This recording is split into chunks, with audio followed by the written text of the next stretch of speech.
Hey, everybody. How's everyone doing this fine week? Thanks for coming in, stopping by, saying hi. I am Kurtis, and camera mirrors. This over here is Ace, the co-host of the show, and by far the looks of the channel. I can't help it. It's what I do. If you got That's it, really why I'm here. I was like, hey man, look, I'm a foot. I need somebody with some personality on here. Well, I do what I can. Oh, me. So anyway, how's your week been, buddy? Doing anything fun? Not too bad. I messing around a lot with what's that game called? No Man's Sky. I don't know if I was playing that last week. Did I mention it last week? Yes. Yeah. I just still blown away with a game that was such, in my opinion, was such garbage when it came out. I was excited for it. It was such garbage, and it has just been blowing me away. Hopefully going to do some streaming on it and stuff at some point in the future, so that'll be cool. But yeah, that's about it. Awesome. Glad you're still enjoying it, man. I actually got to play a little bit of games last week. So I tried streaming to my personal Facebook page, and I forgot why I quit streaming to Facebook because it was atrocious. Is it? I've never done it. I've only ever streamed on YouTube for a little bit, and then Twitch. Yeah, it's awful. It's so bad. Like my connection, I was just watching it like tank, and I'm like, dude, I got fiber, and I'm pushing nowhere near what this can do. And yeah, it just couldn't keep up, and eventually it just like died, and I'm like, whatever. I'm frustrated. Flipping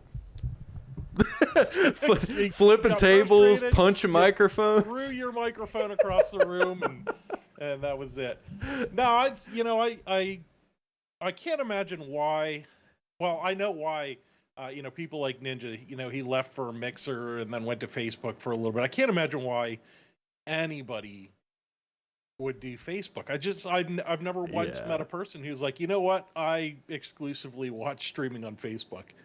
Yeah. So it never really appealed to me. Mixer a little bit. I checked out Mixer a little bit, but never Facebook. Yeah, and then like the next day, I was like, you know what? I'm gonna stream over at Twitch, and hopped on there, and I think I might have had like 2 people watch me. And it like rolls. Those are always the hardest streams, and like we'll talk a little bit more about that here in a little while, but like whew, when you got to entertain yourself. yeah, for sure. Oh, me. So anyway, moving into some of our news topics this week. So we have actually a pretty full docket. I was super happy.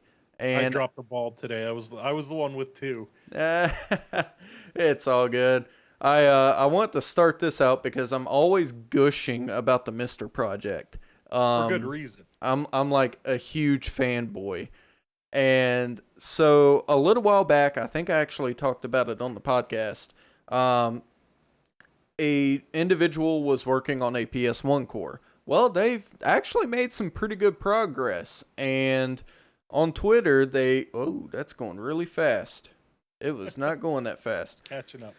But anyway, so this was basically like a tech demo for the PS1 core, just kind of showing like geometry and frame rate and stuff like that. It looks like the individual, I believe his name is Robert, but he goes by FPGA Spass on Twitter. Yeah. Phenomenal work. I'm super excited for this thing that like actually become a core you can download and play. Because man, I would absolutely love to consolidate my PS1 collection. So I'm not the most up on this kind of thing. What are we looking at? What is the they're demonstrating the 3D capabilities. Are they looking at kind of redoing some of the games, or is this how it's going to play it? So basically, it's very much like Raspberry Pi, where you'll refer to the console as a core. Your you're playing a emulated machine on the Mister. So what he's doing is he took this tech demo for PS1 and is playing it through the core. So the core thinks it's a PS1 game. So it's demonstrating like, movements and the way geometry moves and stuff like that, just as it would on a actual PlayStation console. Okay, I see. So yeah, that was the purpose of like the little video. And I believe he has put up some like screenshots and stuff to show like, colors are being maintained, proper resolutions, all that stuff. Basically, he's built his own emulator and researched how it runs, and now he's turning it into a core for Mister. That's my understanding of it. Okay. Yeah. Cool stuff. Yeah, super cool. It is still way beyond me. I play the games. I don't make them. I mean, to be honest, like this stuff is just like witchcraft. Like I don't. Kudos. It's amazing the stuff people come up with. I know it's for the speed runs and stuff. They have people that just climb through that data and find the smallest thing, and it's like, how do you do this?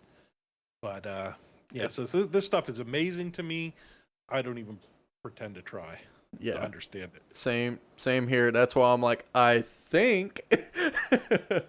But anyway, so yeah, I saw something about Darkest Dungeon releasing.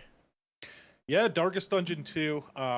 They announced about a year ago, I think, that they were going to start working on Darkest Dungeon 2. Darkest Dungeon is just it's a game that I really like. I generally don't go out for the horror genre at all. It's just something I don't care about.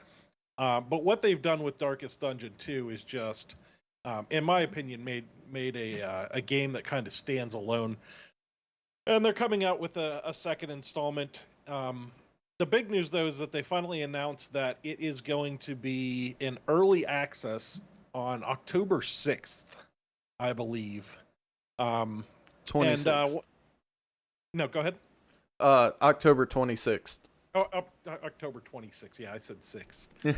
But anyways, so it's something I'm looking forward to coming up.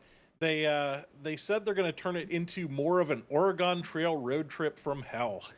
I saw that down here. I was like, I wonder how that works. Exactly. But honestly, it's a good way to describe Darkest Dungeon in the first place. Yeah, that's pretty interesting. I just have this like I didn't play the first one, so I really don't know like what's going on. I'm just imagining like you're walking down the woods and it's like, oops, you accidentally summoned Satan. Kind of. I mean, it's I don't know. Have you ever seen it at all, or you just? I've heard of it, but that's about the extent. Okay, so it's like an RPG kind of. It's definitely a roguelike. You get adventurers. There's different classes. There is tank classes. There's damage, healers, stuff like that. And you take 5 and you go through a dungeon, and there's multiple dungeons to pick from. You go through, and they're randomly generated. You fight your way to the end, and you get loot. And you die a lot, and you lose adventurers a lot. Every time you go through, your adventurers will pick up negative traits. They'll get diseases, nice. All this kind of fun stuff, and a little bit darker than the kind of stuff I usually go for. But it's a good game. Okay, Willer in chat says Bard has died from dysentery. Yeah, I'm loving the artwork in the trailer. Like it very much reminds me of Borderlands with the cell shading.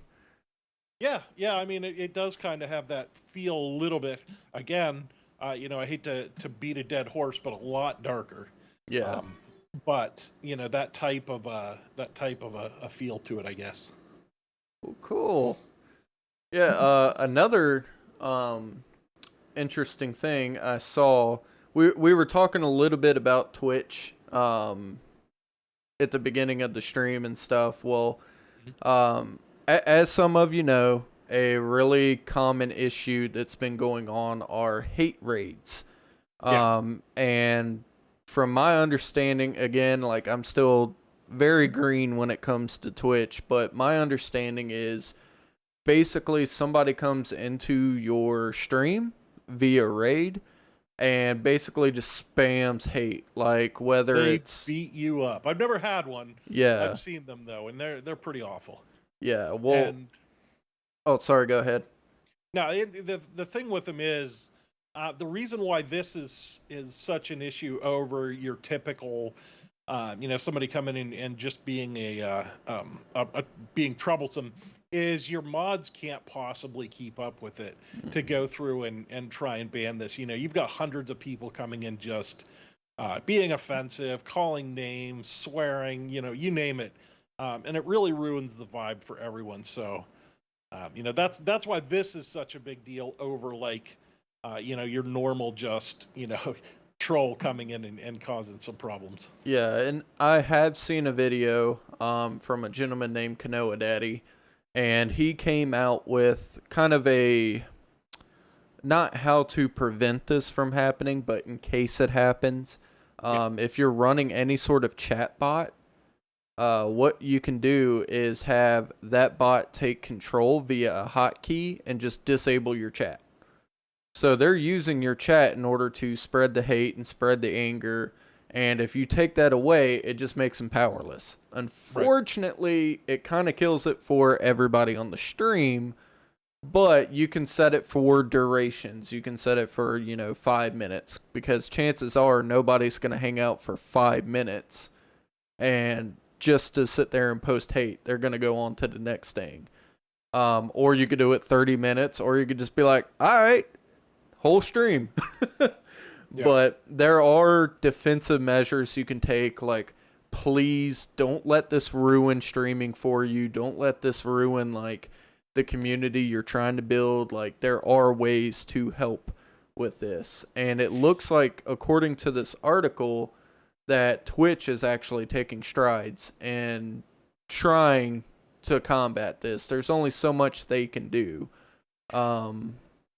Go ahead. As far as is what they can do, it's Twitch. I don't have a lot of faith in what they do.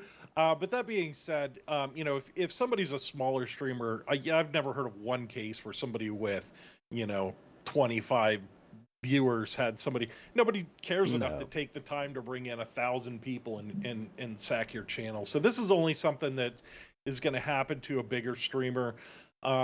The unfortunate part is if you try and take the steps like, making it so people can't chat for 5 minutes and stuff like that, you lose a lot of people. I know for myself, if I go in and, a lot of people try the followers only chat, I'll have no time for that. It comes, to me, it comes off as offensive. Like I'm not good enough to talk unless I, follow your channel and subscribe to it or whatever. So, there are methods to deal with it, but unfortunately, you don't have to worry about it if you're smaller, and if you're larger, I don't know. Maybe it's not going to really affect you anyways. Yeah, and it goes back to like the days of, well, I guess DDoSing is still relevant, but like people want to see their actions go through. Mm-hmm. Like when people would DOS somebody, they would pay an amount of money. They wouldn't physically do it themselves unless they had like a whole like entire server room dedicated to being a jackwagon on the internet. But they would basically pay a bot service to nail an IP address and overload it. Same thing here. Like if they're gonna go through the effort, they want to see like the fruits of their labor. So like you said, they're not going to go after small streamers because they'd probably just get mad and sign off. But somebody who's like living, is dictated by viewership. Like those are the people they want to take out. Mm-hmm. But yeah, Twitch actually pursued legal action against a certain individual, actually 2 individuals. It looks like they're keeping them anonymous. But they're believed to be leaders in these hate raids. Again, they can't pursue every single person that does it. I mean, there's no way. No, it doesn't make sense to. Yeah. So I think they're just trying to like hit some high points, and this is probably more like PR, like, hey guys, we're trying. Well, I mean, reading through the article, these guys are, I think one of them's from Sweden or something like that. I mean, they're from other countries. I mean, really, nothing's going to come of it. No. They said that Twitch doesn't know the real names of the people, so just trying to make an example of somebody. Hopefully they're able to get some traction with it. I would love to see, as with any kind of DDoS or anything like that, I would love to see them brought to justice. Absolutely. But I think the chances of that are slightly slim. Mm-hmm. And kind of going through another legal dispute. So for a while now, most of you have probably heard about this, where Epic Games has sued Apple. From my understanding, because it seems like this has been dragging on for like decades. Not really, but it's been going on for a while. So essentially, Apple told Epic Games that all in-game transactions have to be processed through their service. And from my understanding, Apple got 30% of the boot. Which is substantial. That is substantial. That is a hunk of change. I mean, you're talking about the profit margin for a retail store. Yeah. Like, and just so y'all know, most profit places make anywhere between like 20% on the low end, and then maybe like 35-40%. Now, I think they're probably making a higher profit margin here. But these things are it's not cheap to keep these games going, and honestly, as far as I'm a little bit, I have to admit I'm a little bit torn on this issue, because I don't really like getting legal involved if they don't have to. Maybe they do here, maybe they don't. I honestly don't know enough to judge it. Generally, I would sway on the side of leave them alone and let the market work it out. But I think 30% is just atrocious. Yeah. I think that Apple has people, forgive me, but they have them by the balls, and there's nothing they can do about it. And I'd love to see something like this, particularly against Apple.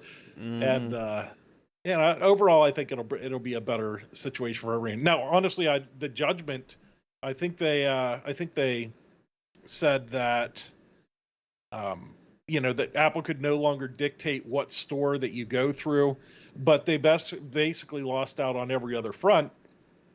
And even as far as Fortnite's, not allowed to, or Apple doesn't have to let Fortnite back on the platform, and I suspect they probably won't. Yeah. Yeah, and like, again, I know Fortnite and Epic Games and all that, like they're higher end, like they're big developer. I can't help but feel for like the smaller indie developers. They're just trying to make like a really cool mobile game, and Apple's like, yo, give me your 30%, and it's like, dude, we have a team of 2 people. We've been working like 16-hour days for a year. Like, right, our profit margin is 15%. You're taking 30. Like, come on. Exactly. It's like we owe you money now. But so I think, though this particular case seems a little silly, and like to the fact of like, well, there wasn't like a major outcome. It was basically like, Apple, you can't do this, but Epic Games, they don't have to let you play ball. And it's kind of like, but right. I feel like these things are important to kind of lay the foundation of gaming, because right now, like, people love playing games, but people don't love making games. It's actually a really, really toxic environment to like get in, and like, granted, some publishers are better than others and some, studios, but from my understanding, it's like, it's almost like trade work, where you have to be willing to put in 12-hour days. And if you're within the last 6 months before launch of a game, like, you're living at the office. Like, Yeah. like, unless you can work remotely, like, they need you on site. So, And I think that it's, being something that's so focal, I think that there's probably always going to be some, you know, some degree to where, look, you're making a game that's going to, you're making a name for yourself. You are putting something out that's going to be around for decades, maybe even centuries, who knows. But, I think they are taking it too far. I think that I would love to see developers get a little bit more of a break. And honestly, I hate to say it, but that may come at the expense of having to pay more for titles and stuff because, at this point, gaming, they just went up to, $70 in the last couple of years, but games have been $60 forever. Yeah. And, it hurts. It hurts to think about paying $80, $90, $100 for a title. But, in my personal opinion, I would rather do that and have people who are enjoying their work. This is these people's lives. Like, Yeah. it's a video game for me. But, we're talking about somebody's quality of life. And, I think that we can pay a little bit more and give them a better quality of life. I think that's a fair trade.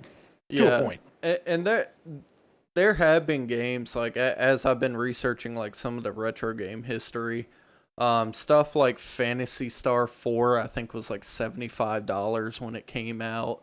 Like Donkey Kong 64, I think was more because it included the little expansion pack. But yeah, like $60 has been like the baseline for years and years and years. And I don't know, like, I feel like people are so stuck on the $60 mark that if it went up to 70, like, everything would tank. Even though, if you think about it, like, the way everything else is inflated, it's like, how are they able to, like, keep that mark? Yeah, I mean, gas was $1.27 when I started driving. Yeah. Now it's what, $3.50 or so. I don't even know. I don't pay attention, but it's like $3.50 or something now. And I mean, that's just the way it is. More money's being put into the economy. We're making more money now, and therefore things cost more money. That's just the way the world works. Yep, that's the adulthood everyone warned you about. Exactly. Let's see. Games are not $60. They're $60, at least another $60 for DLC. They should charge $120 for a game, and then all the DLC is free. I agree wholeheartedly. Yeah. I will gladly pay that if I get the entire game. And if they're upfront about it and they're like, look, we're going to release 8 expansions instead of charging you $20 per expansion. Like, you can either get base game, like if you just don't have $120 but you want to play the game, offer base game, offer ultimate. Like, that way, like, the people who can spare the coin are just like, yeah, I'll just go ahead and pay everything up front. Don't ever pre-order games. I believe that's bad. But if you, like, buy a game and enjoy it, like, you shouldn't have to pay $20 every quarter. Well, and I think to a degree as well. Because if you're let's look at a game, and I can't think of one. Let's look at, Warframe, which actually puts everything out on for free. But Warframe's been around forever. They've put out, 100 DLCs. If you're playing a game that doesn't have microtransactions, it doesn't have a monthly subscription fee, and Warframe very much does rely on microtransactions. If that, somebody has to develop that, somebody has to get paid. So, if you paid $120 for a game, one of two things is going to happen. Either you're going to go down the road and they're going to be like, well, we don't have enough money in the budget to continue, so we're going to go and we're going to make a second one. Or they, put out the first DLC, nobody really takes to it, and the thing gets scrapped. So those are a couple of, bad possibilities. I'm not against DLC. I don't mind paying $60 for DLC, or paying $60 for a game, having DLC come out that's $20. I don't personally have a problem with that. I kind of like the season pass thing, with Borderlands. Borderlands will come out with their game, you pay $60 for it, and then they say, you know what, we're going to have 3 DLCs that are coming out. If you give us, what is it, $30, I think, or something, $60 something, then you have access to these 3 DLCs when they come out. And that gives you a fair expectation. You know what you're getting into, more or less coming out the gate. But to put a $120 price tag on it and say, that's it, you never have to pay more, in my opinion, that just limits what you're going to get out of it. Unless they, are upfront at the beginning and say, we're putting out this title, there's going to be 3 DLCs. It's $120. But ultimately, I don't think that would work, because I think that the consumers just wouldn't pay it. Yeah. Because people will say one thing, but they do another. And honestly, I think if somebody looked and saw a $120 game, I don't even think they'd consider it. Even if they knew they had access to all DLC going forward. Yeah, that makes total sense. I know I'm a cheapskate, so I'd probably just start out with the $60 game, and then if it blew my mind and I had to have it on every console, then I would probably buy the 120 one. But which honestly is another boon to the system we have now. Which I agree is not perfect and could use a lot of work, but that is a boon to the system, where if you had to pay $120 for a game, look at Cyberpunk 2077. I waited forever for that game to come out. I would have gladly paid $120 for that game and all the DLC, and it sucked. I played for an hour. First of all, realized that I couldn't even begin to play the game, even with headphones on with my kids around. So that ruled that out. And, then the game just wasn't good. I didn't enjoy it. So, I paid $60 for it, and it's whatever I lost out on that. I'm not going to buy the DLC. I can assure you of that. Yeah. And it's funny you say that. It reminds me, I was so hyped for Fallout 76. Oh, man, me too. I am a huge Fallout fan. And say what you will, 4 is a fantastic game. I will say it's a fantastic game. That's what I will say. Yeah, and I was so excited. I was like, yeah, West Virginia, this is going to be awesome. And then it launched and just took a massive dump day one, and it was ooh. From what I understand, they've patched it and made it a lot better, but it is. I've played recently and I did enjoy it. I think it could use some work. There's some stuff I would like to see on it. I would like to see some, and I'm sorry, I don't mean to keep interrupting. No, you're not. I would like to see, some, what was I trying to, it got away from me there. I would like to see some involuntary PvP. I think that their PvP system is atrocious, where you can shoot somebody 1,000,000 times and it doesn't do any damage. It gives you a wanted rating, and then all they have to do is turn around and shoot back, and you're dead. Because the way it works is you walk up on somebody and you shoot them, it takes your damage down to nearly 1, and but that institutes their ability to shoot back at you, and if they shoot back, then it's kind of like a contract, and they're accepting that, that they're going to engage in PvP. So if you walk up to somebody and you shoot them, then they turn around with a powerful weapon and blow your head off. Yeah, and that makes sense. I could see why they did that, so people wouldn't just run around with the best gear and just mow everyone down. Mm-hmm. Yeah, that's funny. And Vice 10mm Autos was saying that that's effective. DLC is effectively how they, made games more expensive, and I tend to agree with that. I think it's probably somewhat reflective of the market. Mm-hmm. It is what it is. I don't know why, but I think it's near impossible to get people to pay $65 for a game. They have to be tricked into it somehow, which is a shame. It's like the whole restaurant went to sell a 3rd-pound hamburger to compete with McDonald's, and it failed because everybody thought a 1/4 pound was bigger. Oh, me. I did see you had one more thing in the doc, but when I pulled it up a Futurama skit. Oh, did I not change that? Well, anyways, I'll just mention it. For anybody who's interested, the Xbox Game Pass is adding 13 more games. I can bring up the titles here in a second. That is funny that it brought that video up. But anyways, I can't see what they're... Okay, here they are. They're adding Flynn, Son of Crimson, I Am Fish, Skatebird, Superliminal, Origami 2, Last Words Beyond the Page, Sable, Subnautica Below Zero, Tainted Grail, Lennisgate, Austria Ascending, and Unsighted. Oh, and also Phoenix Point. Those are all being added this season to the Xbox Live, or Xbox, whatever, I forget what it's called already, Game Pass. And however, they're going to be removing Drake Hollow, Eichenfell, Night in the Woods, Kathy Rain, and Warhammer Vermintide 2.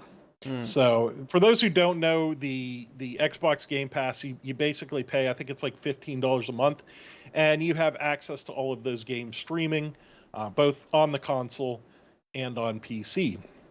And the reason why I brought it up is not necessarily, it's nice to know that they're coming out with new titles, but looking at it kind of made me aware, because I've always been a really big fan of the principle of Game Pass, but seeing that they're removing titles really got me thinking about what's going to happen if you have a title that you really like. You know, Vermintide is a multiplayer title, I believe. And, what happens to those people who are really vested in that? They have a nightly game night and then they just drop it off of the platform. Then those people are going to have to, essentially go out and buy the game now because they don't have it on their Game Pass. So just something to think about, when considering whether that's something that you want to get into or not. Yeah, and another thing is, as they're removing stuff off of Game Pass, you can expect if it has a physical copy of it, prices are going to start going up. Absolutely. It's like, well, you can't get it for $15 anymore. Right. So, all right. So our main topic tonight, and it's really funny. We've talked a lot about streaming services and streaming in general. So I feel like this is a perfect topic for tonight. Basically, we're just going to go over kind of, both of us are streamers, and kind of like what we like, what we think's hard, that sort of thing. Ace is the one that came up with the topic, so why don't you kick us off, Ace? Yes, indeed. So yeah, like you said, we're both streamers. Been thinking a lot about it over the last week. It sounds like you have too, actually. You dipped your feet back into the streaming waters. What is it, do you think, that drew you into streaming in the first place? So, like, as a content creator, like, I'll make more polished videos and I'll do streams. The way I see it is, it's a very lonely, right now, kind of hobby, because it's not paying the bills, so I can't call it a job, but it's a very lonely position. If, like, your only content is talking to the camera and, like, making instructional videos, and it's like, while those are important, I feel like it's also good to kind of put yourself in with your, for lack of a better term, fans, like people who enjoy your content. Like, this is a way to kind of like show that I'm a human being. I enjoy like conversations, talking about stuff, and while it's entertaining for you, it's also kind of refilling mental batteries for me. Because like I need that interaction in order to feel motivated to make other content. And just a side note, I'm not making polished videos right now. One, because I'm kind of lazy, and two, it's just a like crazy season of life right now, and like it takes me 12 to 16 hours to make a video. And that's on top of working a full-time job and taking care of a house and all that comes with it. So it's not because you haven't fed me enough, so I'm not going to feed you sort of thing. But what that's about not what he you? told me, but no, that's cool. I mean, no, yeah, it's definitely. I don't think people really appreciate how much work goes into it. To make a polished video. First of all, if you see somebody, I know that there's a stream. I'm trying to remember the Adventure Agents. Is a stream that my children watch, and this guy, just goes out and. Goes out with his kids, and he basically does a stream of them playing. They go out in the garden, they play with toys and trucks, and they have adventures and all this other stuff. And people kind of criticize it a little bit, but I don't think they have any idea how much time. If he's putting out a 15-minute show, I guarantee you they put in 3 hours of just filming. And, the fact that he makes it seamless means that he's editing everything out. And, it is a ton of work for something like that. And then, it's no less when you're doing, if you're doing like a Let's Play, if you're playing a game, for instance, thinking about doing No Man's Sky, that's a game that has a lot of downtime. So you're going to go through and play 8 hours of that. And then you're going to go back and break that down into half-hour chunks and go through and take all of that, all that slow time out and all the work that's going to involve. Like, I can.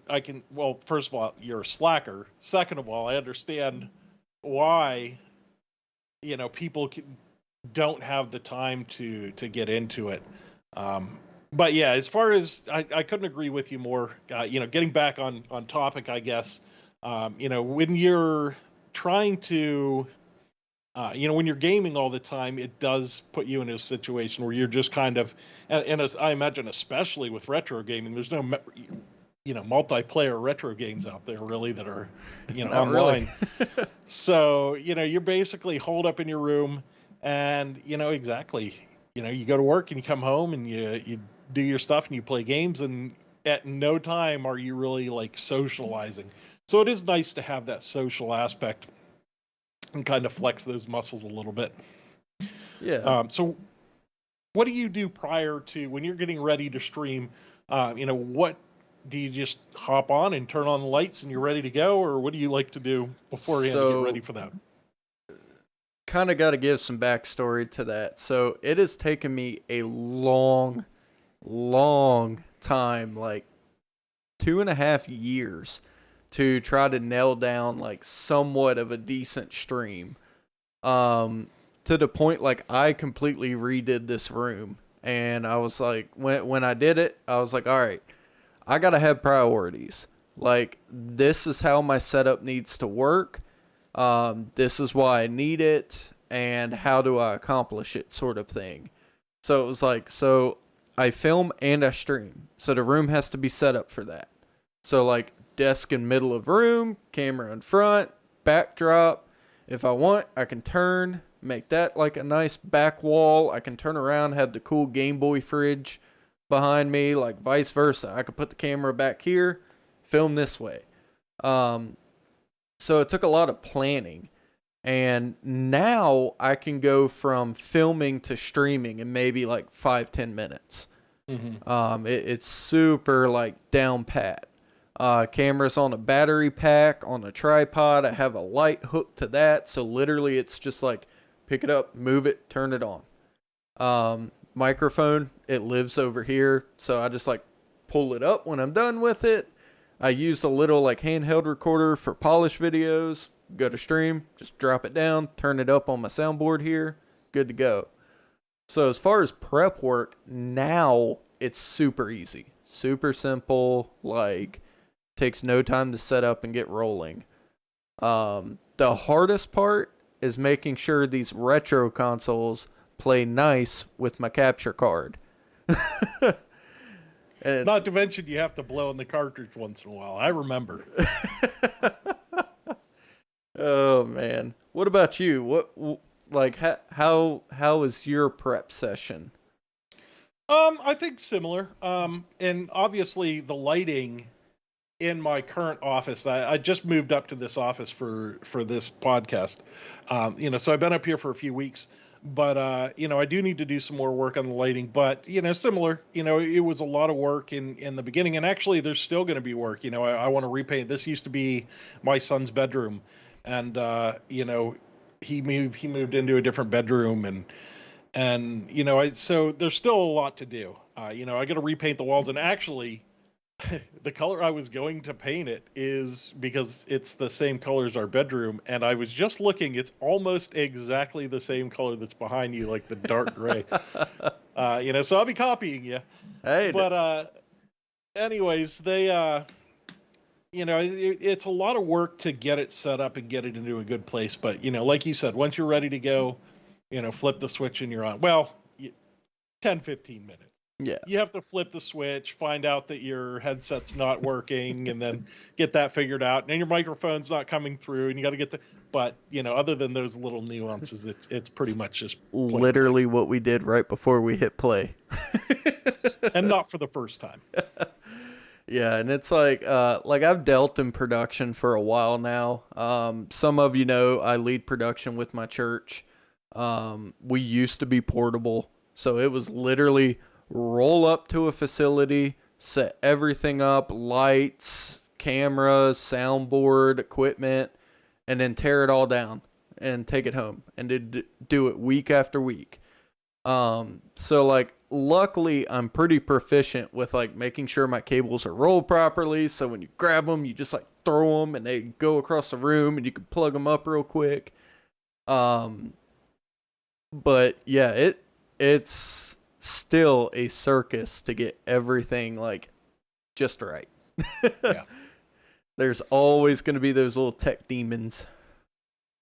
Yes, indeed. Now, looking at a little bit of a different aspect, and I know we talked about this a little bit earlier, and maybe to a degree, I don't know how much people are even aware of it, but what do you think of the the current Twitch and YouTube, the ban practices? And when I say that specifically, YouTube and Twitch both are notorious for banning someone right out, and then they'll come back later or actually they never will come back and tell you why. They just ban them, and maybe they'll come back later and lift that, or maybe they won't, but they won't tell you why. They haven't really listed a kind of code of conduct as far as what you can talk about, what you can't talk about, what you're going to get demonetized for, stuff like that. And then on the flip side of that, as far as viewers are concerned, especially with Twitch, nobody is ever really banned from Twitch. They will only ever ban them from your chat. So I have met, for instance, a female streamer who had somebody who was stalking her and would take pictures outside her windows, all that kind of weird stuff. And Twitch would not make it so he couldn't get into her channel.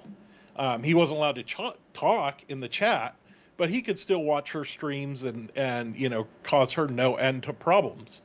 So, do you think that they're doing enough? Do you think that they're not doing enough?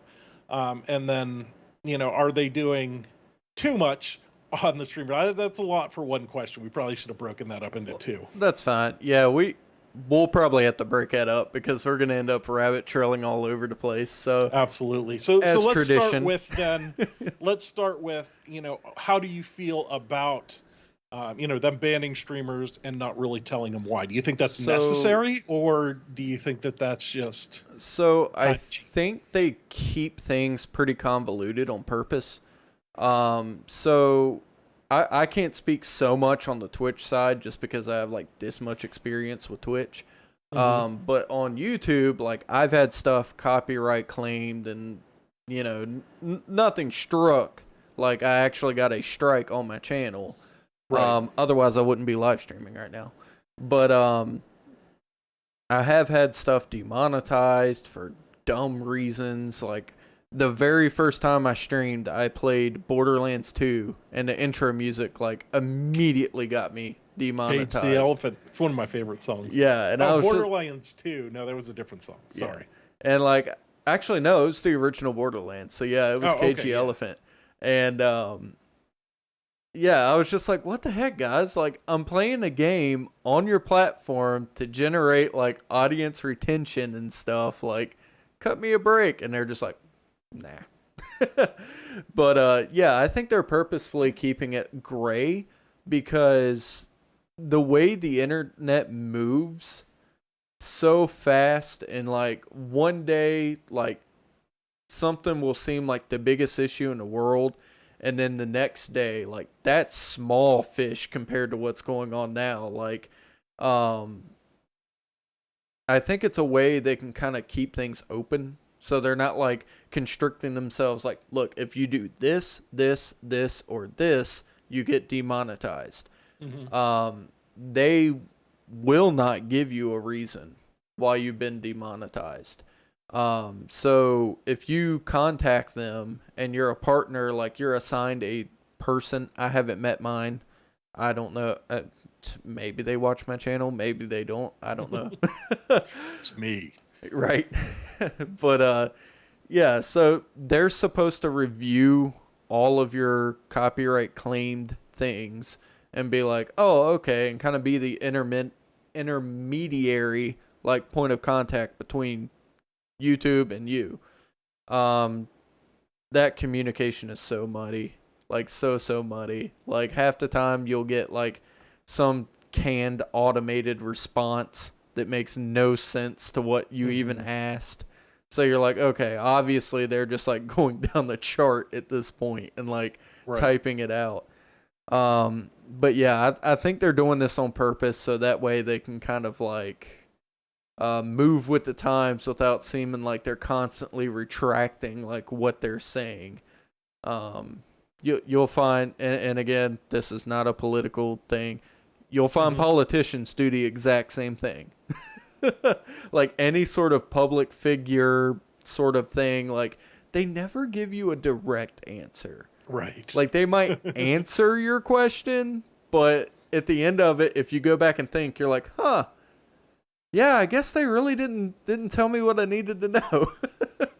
Yeah, I know it's so extreme that I know, there has been streamers that have been, had their channel shut down or whatever, and they'll try and sue for a reason, and, they're still not getting any reason. And, I don't know, I know that I hear what you're saying. I think that it's awful that you can, some people are losing their livelihood with no reason for that. But at the same time, I understand what you're saying as well. And maybe there's just not a happy medium, but I feel like, there's got to be some way to be like, this is what you did. And I don't know why they don't. I don't know the legal ins and outs. It's probably a lot more than I want to deal with, but yeah. And like, I just wish they would, give you something. I've sent emails before like, hey, look, I'm not trying to start trouble. I just want to know what I did. Like, what part of this is not okay? And like, literally the response I'll get back is like, well, it appears you violated the terms of use and agreement, so therefore that's why monetization. And I'm like, you didn't tell me anything. Right. And like, exactly. And it's like, if you tell me what word I said, that, I know there's one that, is the name of an illness that you can't say on YouTube. If they tell you that, don't say that, then people wouldn't say that. They legitimately wouldn't. So I don't know why they have to, or, process a list. As that list changes, make changes to it. I don't know. And like, that's why you'll hear words like pew pew and things like that when people are talking. It's like they're so afraid because like they can get canned. And here's the thing about YouTube monetization. And like, as small as my channel is, like I might have made like $15 off of YouTube. I don't get paid until 100 anyway. But my videos, if I release a video, and this happened on what was it? I can't remember which specific video, but it was a little while back.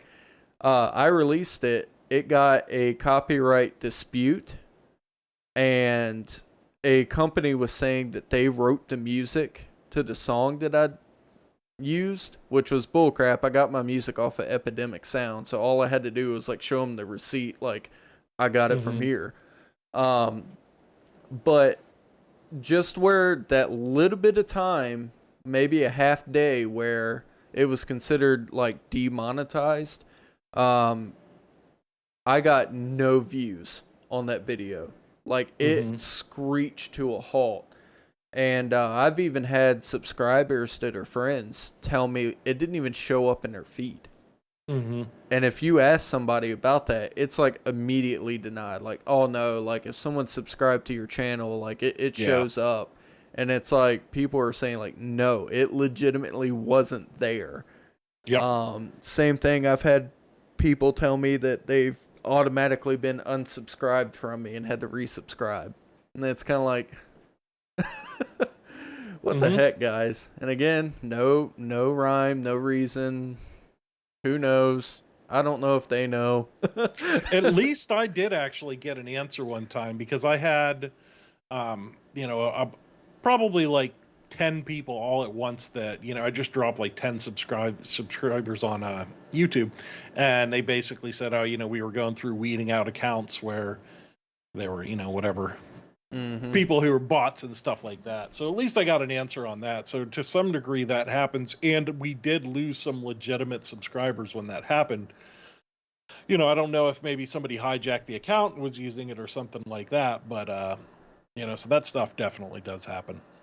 Yeah. And it's like times that I've had like great traction. Like I've gotten 300 subs a week.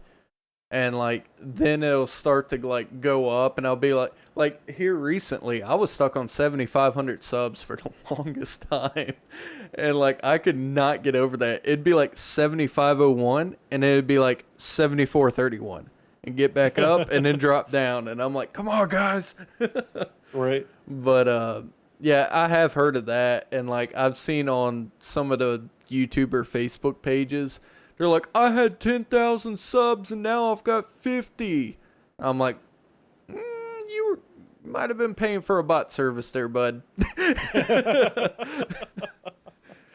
Yes, I've seen it. Which I don't get. I don't get why you would pay for a bot service, because, it's probably mostly new streamers who don't really know how it works, maybe, or something. I don't know, but. Anyways, let's move on. Then the second half of the question, let's talk about, as far as Twitch's policy, particularly Twitch. I can't speak to YouTube. I think that do you have the ability to ban somebody from your channel in YouTube?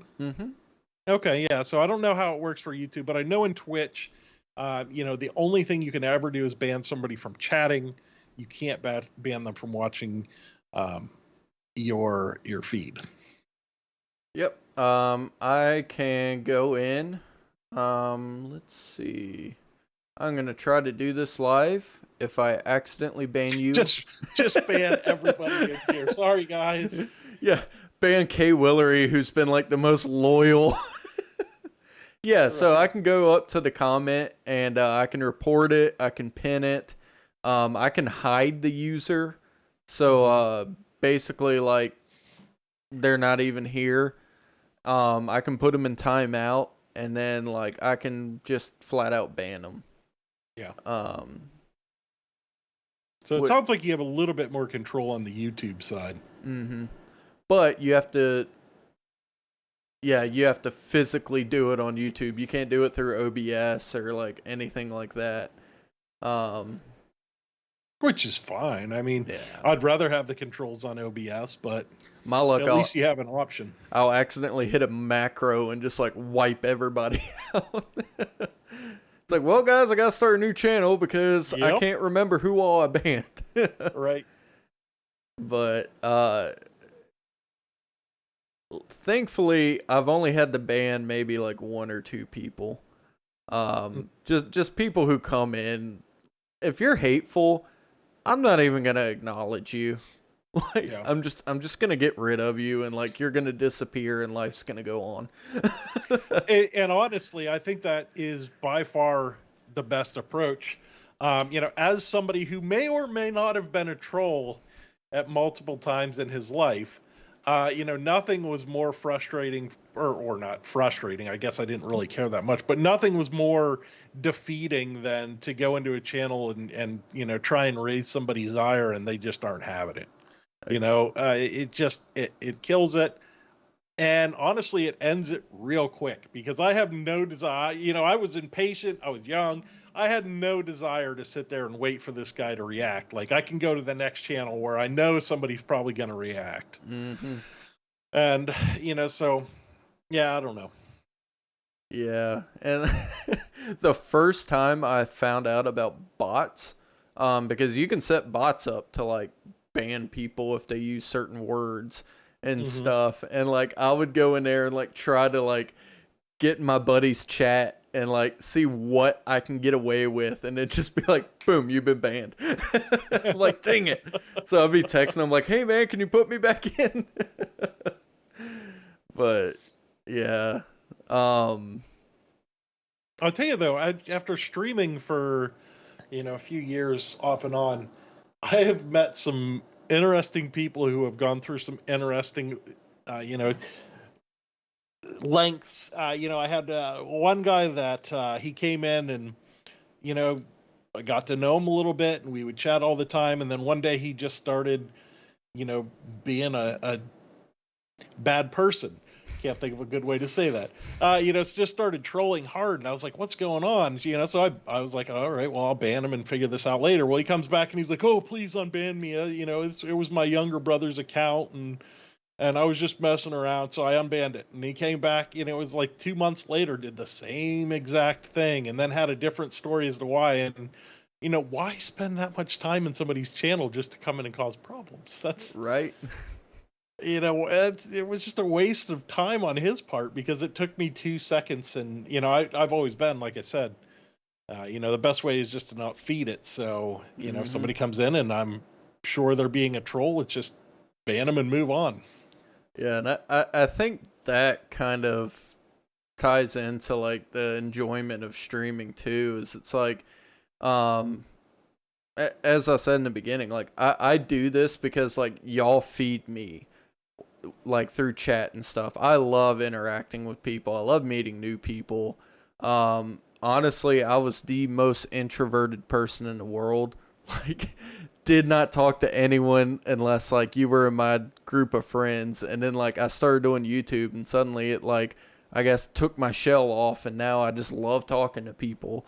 Same. And so I've seen both sides of the coin where like the nice guy is too nice and like won't set boundaries in place. So you'll go in their chat and it's just like terrible. like definitely stuff you wouldn't want your mother seeing. And and like the person's not cool with that, but like they don't want to say anything cuz they don't want to like kill the vibe.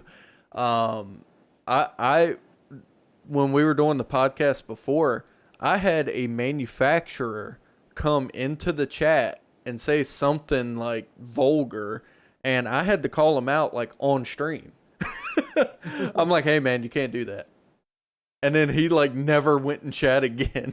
And it's like you risk that, but like as long as you're not a jerk about it, you're just like, hey man, like, not here. Yeah. Like I don't care if you do that in other people's chat, but like just not here.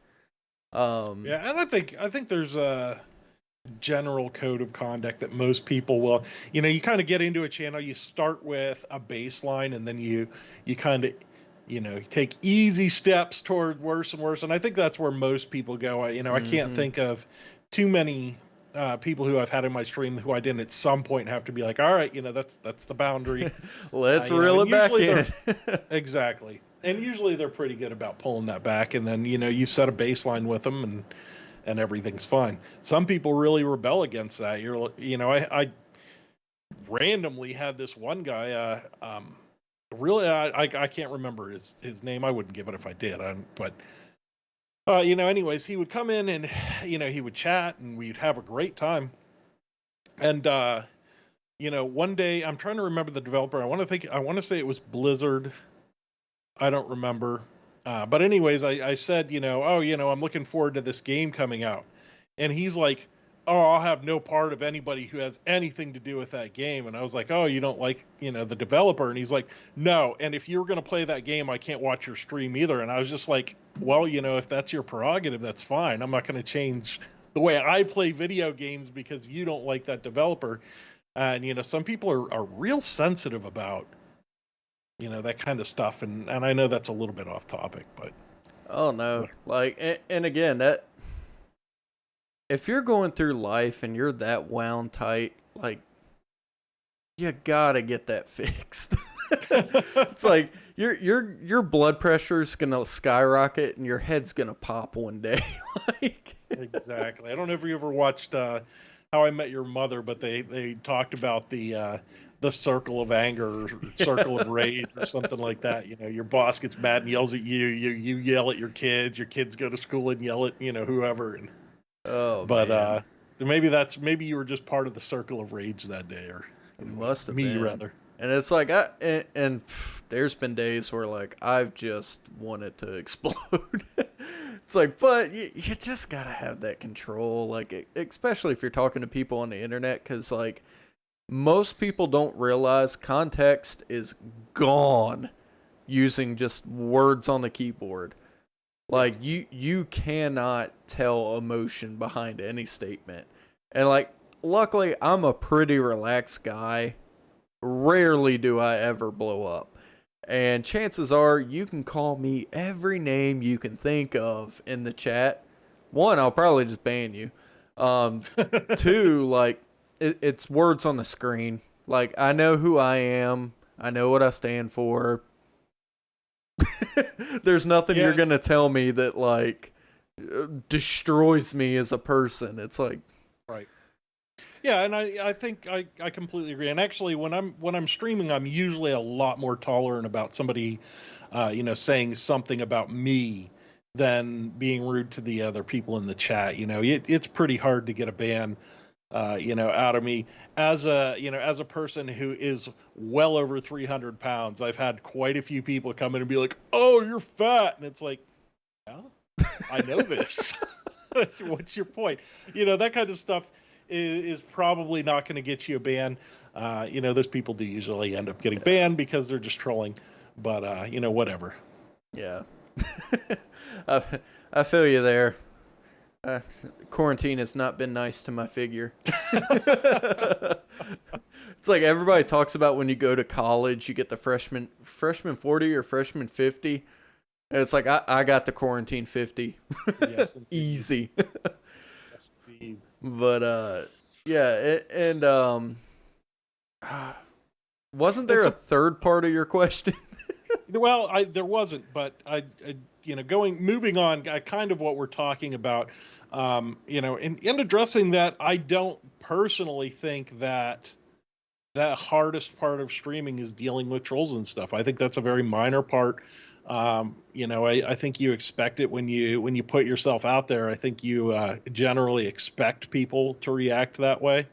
So I don't think that is by any stretch the hardest part of streaming. What do you think is the hardest part of streaming? Hardest part of streaming is the mental aspect. Because regardless of what anyone says, you're putting on a performance. I mean, truth be told, you just have to be yourself. Right? Yeah. Yeah. If I was myself, like, nobody would watch my stream because, like, I'd just be sitting there quietly, like, with the most intense stare ever at my screen, just like. But I mean, you're putting on a performance, and with any sort of creative work, you need the mental aspect backing it. That's why you'll see artists that like shut themselves in their studios and blare music and like create the environment they need that's conducive to their creation. Same thing with streamers. Like, streamers are content creators, and they're real people, and they have real lives, real problems, and like they face those like everyone else. So the hardest part for me is like those really, really low, hard days, getting in front of a camera and being somebody that someone would actually enjoy watching. And again, like there's been days where I've canceled a stream. Like it's no secret, like I have a lot of anxiety issues and stuff like that. And like I'll be hyped for it, and then 5 minutes before I hit play, like boom, anxiety attack. And like you can't stream right after that. Like you're just mentally exhausted. Like, and kind of a side note to that would be not just like the putting on a performance, but also the how do I explain it? You're always your worst critic. Like you can have the meanest, biggest jerk in chat, but at the end of the day, the person that's probably critiquing you the most is yourself. Yeah, absolutely. Yeah. So yeah, that's definitely what I would think. And I think a good indicator of that is if you think back at if you're streaming and you see that you do something that just bothers the heck out of you, maybe you rubbed your nose a couple times too many. Yeah. Think back if you've ever seen any streamer do that, and then go back and watch a few videos, and you will quickly see that they did it and you had no idea. And it's the same way for other people. They're going to watch and they're they're not gonna zero in on that. If you're providing good content, and if people are zeroing in on that and calling you out on that all the time, then maybe try sprucing the content up a little bit would be my advice there, because that's just the way it is. If you're providing good content, then people are watching you because they care about the content, and they don't care what you look like. They don't care what the video visuals look like. They probably do care what the audio looks like, surprisingly enough. No video has ever been able to draw my attention if they have crap audio. Yeah. If you go to a movie theater and it's playing in like mono, like 8-bit audio, like it doesn't matter if you're watching the Avengers, you're not going to watch that. Nope. Absolutely not. And, and it's a shame. Because they, I've seen some really good streamers that I think that have a lot of talent, but I just couldn't watch it because it was, when it's something about, low quality audio just really kills it. Yeah. And like a lot of people are, Digibit Gaming digging for nose gold live on YouTube. Yeah. So don't be surprised if it happens. Don't be surprised if you see me on here one day, just like. So if you ever see me doing this, I swear I'm not picking a booger. I've got one mustache hair that curls up and tickles the inside of my nose. I know exactly what you mean. I have one right here and I have one over here. It's so annoying. They'll get up there and it's random. It'll happen in the middle of the day. It's not like I wake up and it was itching because I was sleeping on it wrong or something.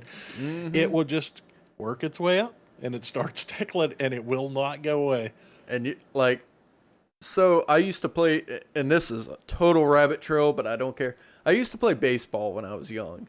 And the thing that ticked me off the most is when we had to play in this one particular field because it had mosquitoes and gnats everywhere. And the reason I'm so finicky about that, not only does it tickle, but it reminds me of standing in the field and you have a gnat go up your nose. And you're sitting there doing that like ninja, like swatting at your face, trying to get it out. And like, oh man, it infuriates me. It's funny. I keep telling my wife I'm wearing her down because I am not an outside person. She's in the chat there. It's Jessica Grams. But anyways, I am not by any stretch outdoorsman. I cannot stand to be outside. If it's above 70 degrees, I cannot stand to be outside. If humidity's above like 2%, I can't stand to be outside when there's bugs, when there's dirt. I just hate it. And, you know, I forced myself to go camping and stuff because the kids like it and she likes it. But we went out. We have this creek near our house, and, you know, she's always saying, oh, you know, we need to go out to this creek and let the kids play. And I keep saying no because I hate being outside. And finally, this Sunday, we went out. And I was like, you know what? I'm going to do the right thing. I'm going to get out of the truck. You know, I'm gonna hang out with the kids because normally I'll go to the park and let them all out and I'll shut the door and turn the AC on. And I was like, I'm gonna get out of the truck and, you know, everything's gonna be fine. So I got out of the truck and she got out of the truck too. And before you know it, there was just hundreds of mosquitoes. And before you know it, she's the one actually running back to the truck like, I just can't do this anymore. I was like, yeah, well, I'm wearing you down. So. I hate mosquitoes so bad. Oh, they're awful. And I must have the blood type that they love because, like, there will be one mosquito somewhere and I get bit by it.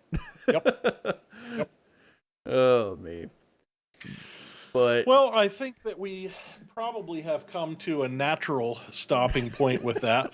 Before we get going on camping endeavor. And you know what? As a matter of fact, you know, tell us what it is, you know, if you stream, tell us what it is that, you know, in the comments, of course, tell us what it is that you like about streaming, what you don't like. But if you're not a streamer, tell us what you think, you know, when you're watching somebody who's streaming, what do you really appreciate, you know, that they bring to the table? What are you looking for? You know, for instance, I would, you know, definitely say that I'm looking for somebody with good audio. Yeah, absolutely. And like, again, like this is a two-way street. Like, we enjoy making content, we enjoy streaming, but also we need it to be something like you all want to watch. And just like in the comments, like if y'all see something, hear something that you're like, hey, maybe y'all could try something different, like even on this podcast, like let us know. Like, we're not going to be offended unless you're a complete jerk, and then I'll probably just block you. But ban hammer. Right. But yeah, like interact with us. Like we're people. We can take criticism. I might cry a little bit, but I'll get over it. But all right, everybody. So yeah, thank you all for coming, hanging out, chatting with us. This has been fun. Like, probably one of the most interactive like sessions we've had. It's a good sign. It means people are liking it. Right. Or pretending to, which we appreciate just as much. Just as much. Don't tell us the difference. If you don't like it, fake it. Fake it till you make it. But all right, everybody. Thanks for coming out, hanging out. We'll see you in the next one. See y'all. See you guys.